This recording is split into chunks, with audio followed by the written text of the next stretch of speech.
Muy buenas tardes. Nos corresponde ya en esta oportunidad avanzar a la unidad 3 de nuestro programa de multidimensionalidad de la seguridad ciudadana, referida a la construcción de un nuevo sistema social, político y económico en el marco de la Constitución Nacional. Concretamente el punto número 1, titulado Principios y valores constitucionales del nuevo sistema social, político y económico.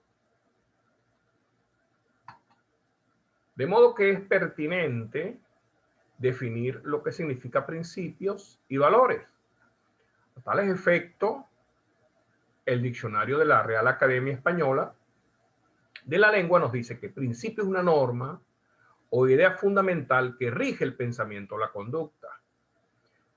De modo pues que el proceder republicano va a estar sujeto a una serie de principios que son normas entonces fundamentales en la que se va a basar el nuevo Estado venezolano, puesto que de la Constitución de 1999 se planteó refundar la República a través de esos valores y principios. Por su parte, valores es una cualidad que poseen algunas realidades llamadas bienes, por lo que son estimables. Esa es una valoración que se le da a los bienes, en este caso intangibles, contenidos en nuestra Constitución, y que por supuesto van a tener una jerarquía superior y va a tener un valor positivo, nunca negativo.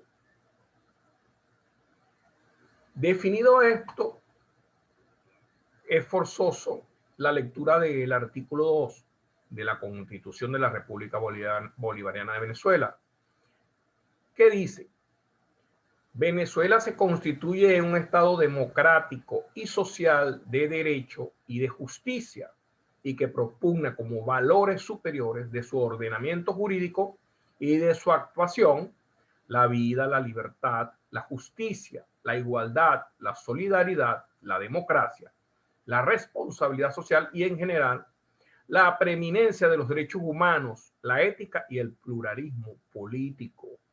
Vemos que ese artículo identifica clara y diáfanamente los principios y posteriormente los valores en que se funda nuestra Constitución.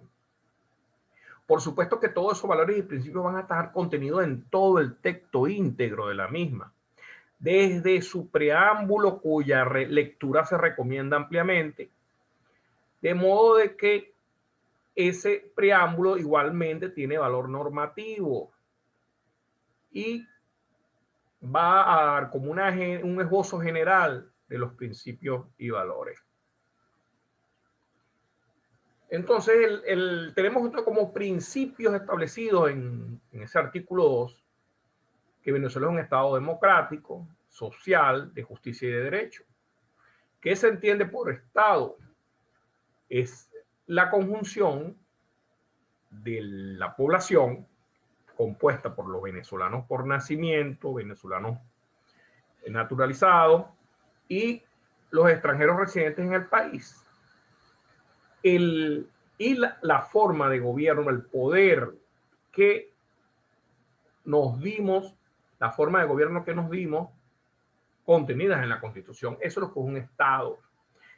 A tal efecto, podemos ver claramente que el artículo 4 establece que la República Bolivariana de Venezuela es un Estado federal descentralizado en los términos consagrados en esta Constitución y se rige por los principios de integridad territorial, cooperación, solidaridad, concurrencia y corresponsabilidad.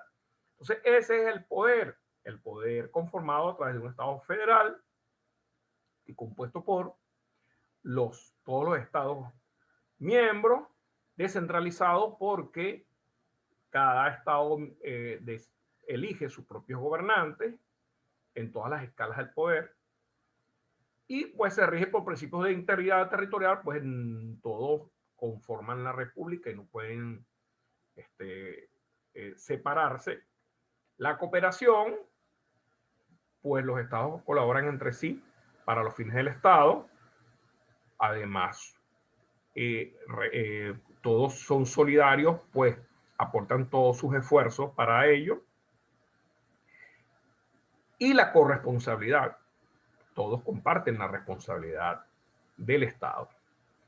Por su parte, el territorio, según el artículo 10, dispone el territorio y demás espacios geográficos de la República de Venezuela son los que les correspondían a la Capitanía General de Venezuela antes de la transformación política iniciada el 19 de abril de 1810, que fue la Primera República, con las modificaciones resultantes de los tratados y laudos arbitrales no viciados de nulidad. Y eso se refiere precisamente a la problemática que hay en el Esequibo en estos momentos y que no corresponde a este estudio revisarlo. Posteriormente, establece que un Estado democrático, ¿y cuál es un Estado democrático? Un Estado democrático es aquel, como lo veremos más adelante, las definiciones referentes al mismo. Estado democrático establece como idea general respeto a los derechos humanos, y vemos como la Constitución repite de manera reiterada que forma parte del principio fundamental de un Estado democrático el respeto a los derechos humanos establecidos en la misma Constitución, y los que no aparecen en la misma pero que pertenecen a la especie humana por su misma condición. Derecho a la postulación electoral, que establece que todos tenemos derecho a postularnos para cargos de elección universal y directa, siempre y cuando tengamos la capacidad electoral, entendiéndose no haber sido inhabilitado para ese ejercicio de los cargos políticos tras de sentencia definitivamente firme. Un Estado democrático además debe hacer elecciones libres, periódicas, justas y mediante el voto secreto. De modo que en Venezuela hay un poder específico, que es el poder electoral, que se encarga de realizar las elecciones sin apremio, sin interferencia de los demás poderes o de terceras personas. Periódicas, vemos en la Constitución que todos los cargos de elección pública tienen su periodo específico, desde el presidente de la República hasta los concejales. Justa es que no estén sujetos a una valoración negativa en cuanto a su realización. Y el voto secreto es que el votante, el elector, pueda ejercer el derecho universal de manera secreta, que no se sepa la identidad de la persona ni cuál fue su voto. También forma parte del Estado democrático partidos políticos plurales, donde no haya una sola corriente ideológica.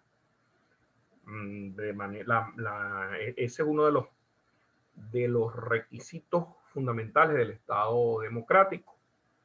Y por último, uno de los más importantes, a mi parecer, que es la separación e independencia de los poderes públicos. Sabemos que en Venezuela hay 5 poderes o ramas del poder público: el ejecutivo, el legislativo, el judicial, el moral y el electoral. Están plenamente identificados en cuanto a no solo a su organización, sino a sus funciones. Y todos son independientes, pero deben colaborar entre sí para el cumplimiento de los fines del Estado. De modo que ninguno de ellos debe interferir en el otro. ¿Qué es un Estado social? Para determinar qué es un Estado social, nos vamos a valer acá de la sentencia número 85 del 24 de enero del 2002, pronunciada por la Sala Constitucional del Tribunal Supremo de Justicia, que dice en uno de sus extractos, manteniéndose la columna vertebral conceptual de lo que es un Estado social, el cual la Sala ya lo expresó, del preámbulo se colige el preámbulo de la Constitución, cuya lectura les recomiendo, que el Estado social está destinado a fomentar la consolidación de la solidaridad social, la paz, el bien común, la convivencia, el aseguramiento de la igualdad sin discriminación ni subordinación. Luego, la Constitución antepone el bien común, entre paréntesis, el interés general, al particular, y reconoce que ese bien común se logra manteniendo la solidaridad social, la paz y la conveniencia.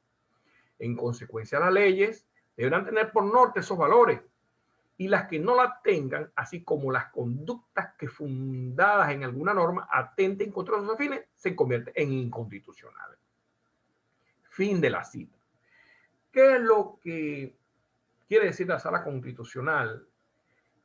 Que el Estado social implica la protección de aquellas fracciones sociales menos favorecidas y que todos los estratos sociales deben participar para que impere el bien común.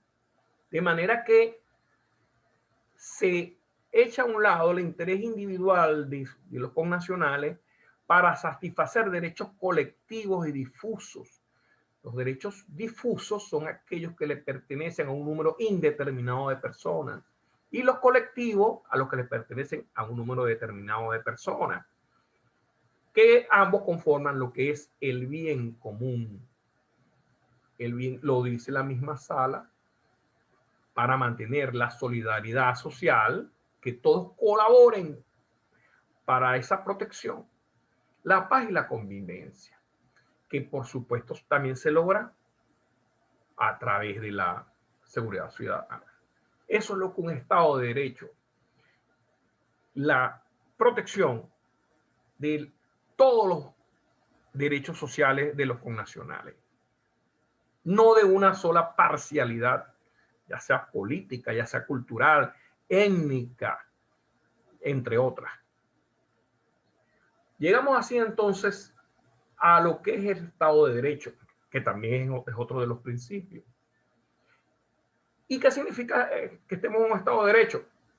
Se vuelve a ratificar la idea del respeto a los derechos fundamentales que están enumerados en la Constitución de manera típica, con nombre, y atípica, que son los derechos que sin tener nombre están reconocidos por pertenecer a la condición humana. Son inherentes a la condición humana. La división de poderes, que ya la habíamos visto, que tenemos 5 poderes, la Constitución establece y regula el funcionamiento de todos en su parte orgánica, en su parte funcional, y establece que todos deben ser independientes y no debe haber interferencia de ellos entre sí, salvo para colaborar para el cumplimiento de los fines del Estado. Y algo muy importante, el principio de la legalidad. El principio de la legalidad no es otro simple y llanamente que todas las actuaciones de los entes públicos deben estar regulados por la ley y deben sujetarse al cumplimiento de la ley. Toda conducta de los entes públicos de cualquier naturaleza están regulados por la ley. Y cuando se soslaya el cumplimiento de esas normas, se viola el principio de la legalidad. Dentro del principio de la legalidad hay unos subprincipios muy importantes, que es la irretroactividad de la ley, que establece que la ley tiene efectos hacia el futuro desde su promulgación, salvo que beneficie a los reos o beneficie a los trabajadores. La independencia de los jueces, que son los que en final cumplen con el principio de la legalidad, es la última instancia, ya en casos particulares, de modo de que en el ejercicio de sus funciones los jueces no pueden ser interferidos por terceras personas o poderes. El orden normativo, sabemos que existe una prelación en cuanto al valor normativo de las normas, estando en la cúspide de dicha escala la Constitución de la República Bolivariana de Venezuela y los tratados internacionales de derechos humanos que establezcan disposiciones más beneficiosas que el derecho interno. Y aguas abajo nos encontramos con la ley, perdón, las leyes orgánicas, las leyes ordinarias, los reglamentos, posteriormente las sentencias y las resoluciones. Y por último, la justicia constitucional, que se refiere a que todos los jueces de la República deben garantizar la integridad de la Constitución, de manera que ellos pueden desaplicar una norma de rango legal si la misma contraviene a una disposición constitucional. Ellos pueden desaplicar, se llama control difuso de la Constitución, de manera que un juez ante una norma que viola un precepto constitucional la puede desaplicar y aplica directamente la Constitución. Pero la Sala Constitucional es el último intérprete del texto constitucional, de manera que esas decisiones suben en consulta a la Sala Constitucional, que va a ser quien en definitiva le va a dar la interpretación que va a regir de manera obligatoria. La Sala Constitucional además puede anular cualquier norma en un control directo, ya no difuso, cualquier norma que viole lo establecido en la Constitución. Por último, vamos a ver dentro de los principios lo que significa un estado de justicia.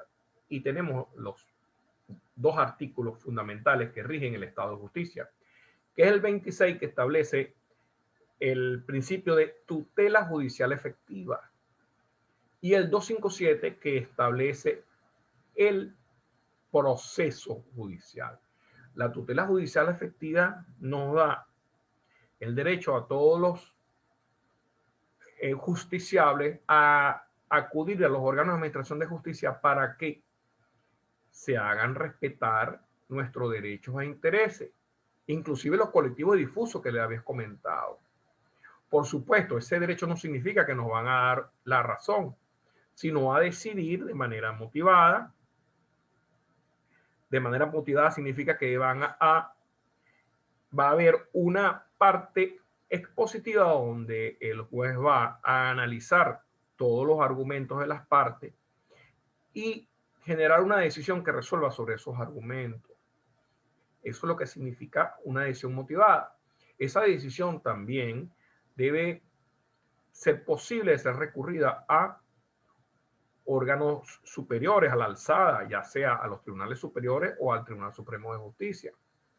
Todo dentro del marco de un proceso que es el instrumento fundamental para la realización de la justicia, y establece una serie de pasos y trámites desde la interposición de la demanda o la denuncia hasta que genere la sentencia definitiva a través de las fases del proceso. En el caso de materia penal está la fase preparatoria, luego la fase intermedia, posteriormente la fase de juicio y finalmente la fase de ejecución, una vez que se hayan agotado todos los recursos de apelación y de recurso de casación. Entonces, eso es lo que es un estado de justicia, donde tenemos derecho a acudir a los órganos de administración de justicia para que se resuelvan las controversias de los particulares, evitando pues así la autojusticia y emanando una decisión motivada luego de que se establezca y se sustancie un proceso judicial que debe ser independiente, debe ser equitativo, debe ser accesible, debe ser sustanciado en un tiempo prudencial, sin formalismo ni reposiciones inútiles, en un proceso que debe ser oral, público y breve. Eso es lo que es un estado de justicia a grandes rasgos. Por último, vemos los valores que propugna nuestra Constitución, resumidos en el artículo 2, y nos habla de la vida, porque la Constitución le da preeminencia al valor máximo, que es la vida de las personas. Fíjense que establece como una prelación, una especie de prelación a la vida, la libertad, ya, bueno, de modo que la Constitución establece al derecho al respeto de la vida, y por lo tanto no puede haber penas de muerte, ¿verdad? Ni penas infamantes. Las penas corporales no pasan, son corporales, no son trabajos forzados, ni ninguna pena puede atentar en teoría, a atentar contra la vida de las personas. La libertad que es la posibilidad de que las personas tengan libre movimiento dentro de los límites legales, y por lo tanto solo se permite la detención en flagrancia y previa orden judicial, o que forma parte también de la flagrancia, me parece, para evitar la perpetración de un delito. La justicia, que ya la vimos, pero en este caso la justicia no se refiere a la parte procesal, sino a que como un valor que establece que se le debe dar a cada quien lo que le corresponde. La igualdad, que no debe haber discriminaciones basadas en el sexo, raza, credo ni condición social. La solidaridad, que es el deber de que todos participemos en la justicia social. La democracia, que ya la vimos y tiene que ver con la forma de democracia que establece la Constitución, que no es representativa, sino participativa. La democracia representativa es cuando se eligen representantes del pueblo, ya sea en órganos individuales o colegiados como la Asamblea Nacional, sino que vamos más allá. La participativa le impone el derecho y el deber a los ciudadanos de participar en la vida, en la toma de las decisiones. Por eso vemos que existen órganos sociales como los consejos comunales que participan activamente en la justicia social. Y entonces eso nos lleva al principio de responsabilidad social, que todos estamos obligados a dar nuestra cuota de esfuerzo para el beneficio de la sociedad y en la protección de los estratos menos favorecidos. La preeminencia de los derechos humanos, como ya lo dije. La ética, que es un valor que, si se quiere, se menciona alrededor de 3 veces en nuestra Carta Magna. Adicionalmente a eso, está el pluralismo político, que es uno de los valores contenidos en la Constitución, donde se estipula que no va a haber un pensamiento único en cuanto a la visión política del país, sino que se debe permitir las diferentes corrientes filosóficas y políticas que existen. Entonces, es así como finalizamos este primer tema de la tercera unidad, completando aproximadamente el 50% de nuestro programa. Muchas gracias por tu atención.